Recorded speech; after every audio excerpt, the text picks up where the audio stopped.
Il y a de cela quelques mois, l'ancienne chanson du chanteur camerounais Prince Aimé revenait au devant de la scène musicale africaine et même mondiale. Et ce, grâce au chanteur ivoirien Debordo Likumfa qui freestylait sur le son.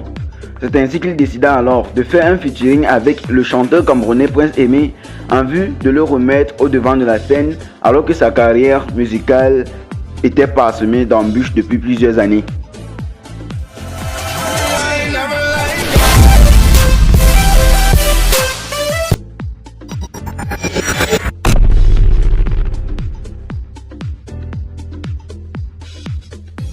Cependant, alors que des négociations étaient engagées entre l'équipe du chanteur camerounais Prince Aimé, auteur du célèbre titre Viviane, et celle de Debordo Likumfa, chanteur ivoirien, malheureusement, le chanteur ivoirien Debordo Likumfa a été aperçu en studio en train de préparer son remix sur la chanson de Prince Aimé unilatéralement sans le consentement de ce dernier. Debordo Likumfa, le chanteur ivoirien, faisait ainsi manifestement preuve d'un manque total de volonté de vouloir en réalité faire ce remix avec Prince Aimé, mais voulait seulement exploiter la chanson du chanteur camerounais Prince Aimé pour se remplir les poches. Ce qui n'a pas tardé à provoquer le courroux et la colère noire du chanteur camerounais Malox le Viber qui s'exprime sur cette vidéo. On t'a laissé le temps, Debordo. Montre-nous que c'est ce que tu veux faire, tu veux aider, que tu veux vraiment aider Prince Aimé. Non, tu ne veux plus l'aider. On a constaté avec la longueur, avec le temps et tes actions que tu ne voulais pas l'aider. Tu prends les concerts, tu manges. Tu es sur les plateaux, tu fais les sons, tu fais les trucs. L'équipe court derrière toi. Tu nous as montré que tu ne voulais pas l'aider. Car en réalité, le jour où tu es entré en studio, tu as enregistré cette chanson. Tu as tout fait sans lui. J'ai compris que tu ne veux pas l'aider. Tu veux le voler et l'exploiter. Et il faut bien qu'il y ait une personne qui ait le courage de te le dire. Il y a des gens qui vont me condamner. Parce qu'ils n'aiment pas ma tête, ils n'aiment pas ce que je défends. Je comprends, je les comprends tout à fait. Vous savez, les idiots, il y en a dans toutes les familles. Hein. Mais il y a des gens qui ont encore la lucidité, aussi bien au Cameroun qu'en Côte d'Ivoire, de s'asseoir et de dire comment quelqu'un peut induire tout un peuple en erreur. J'ai vu une émission sur NCI où il a dit à tout le monde qu'il a un accord clair avec Prince Aimé. Un accord en bonne et due forme. Ils ont tout un peuple venu le défendre à la télé. À la dernière minute, il dit qu'il ne fait plus le son. Simplement parce qu'il n'a pas d'accord.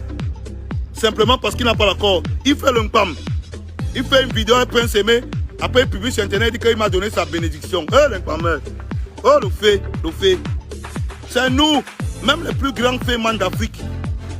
Poigne Donatien, c'était Camerounais, il était Camerounais. Tu ne peux pas nous apprendre le fait, mon ami. Tu ne peux pas.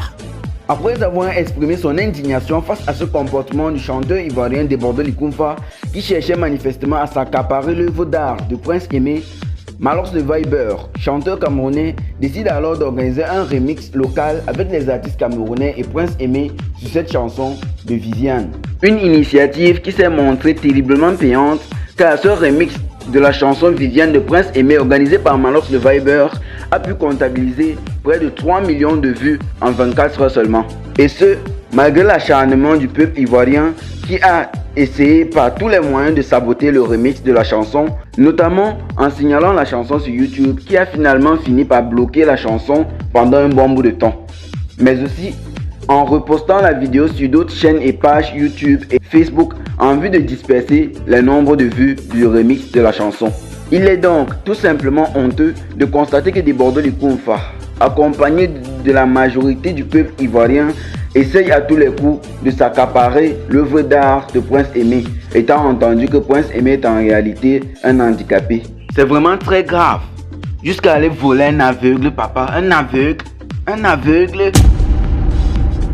Prince Aimé a lui-même expliqué qu'il a essayé par tous les moyens de contacter Debordo Likumfa en vue de réaliser le remix que Debordo Likumfa lui avait promis sur sa chanson Viviane. Mais qu'il a été tout simplement sidéré et choqué de voir que Debordo Likumfa a sorti le remix de la chanson Viviane sans même citer le nom de Prince Aimé nulle part sur la chanson. Je crois que plusieurs reprises, j'ai fait signe pour que vraiment lui et moi puisse discuter. Mais on a eu à discuter quelques fois, sauf que les autres fois, on m'a dit, ouais, vraiment, on va l'appeler, il veut discuter avec toi. Mais quand j'arrive, on l'appelle. Bon, parfois, on ne l'obtient pas, je ne sais pas pourquoi. Donc, quelque part, avec tout ça, finalement, on peut aussi donner raison à Malox. on peut donner raison à Malox, parce que vraiment, si mon frère avait voulu faire le featuring avec moi, qu'importe ce qui se disait, il allait s'en tenir à ce que lui et moi nous nous sommes dit. Donc quand même, on sent qu'il dit de sa part, il y avait quand même une volonté peut-être de faire le truc seul et de ne pas vraiment m'impliquer dedans. Il y avait une idée malsaine cachée derrière, une idée qu'il n'aurait pas exposée parce que lui le faisait. Bon.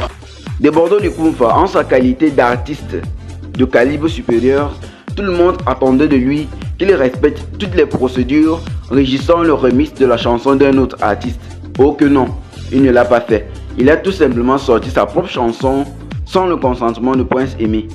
Ce qui n'a pas tardé à susciter l'indignation de tout le monde entier et tous les experts de la musique. D'ailleurs, le vice-président du Burida, Bureau ivoirien des droits d'auteur, a lui-même très sévèrement condamné ce comportement de Debordo Likumfa qui a plagié la chanson de Prince Aimé. Est-ce qu'un artiste doit demander l'autorisation à un autre avant de reprendre son titre? Absolument. D'accord. Enfin, si j'avais un seul mot à dire, j'aurais dit absolument. En plus, l'autorisation doit être écrite. D'accord.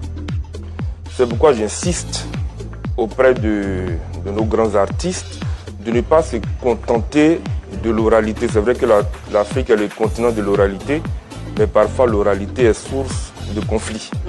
Et en matière de droit d'auteur, parce que tout ce que je vais dire est assis sur le texte,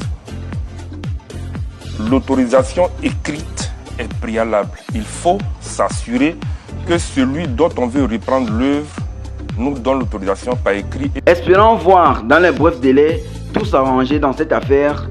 Portez-vous bien et à très bientôt pour un nouvel épisode des enquêtes du Transistor.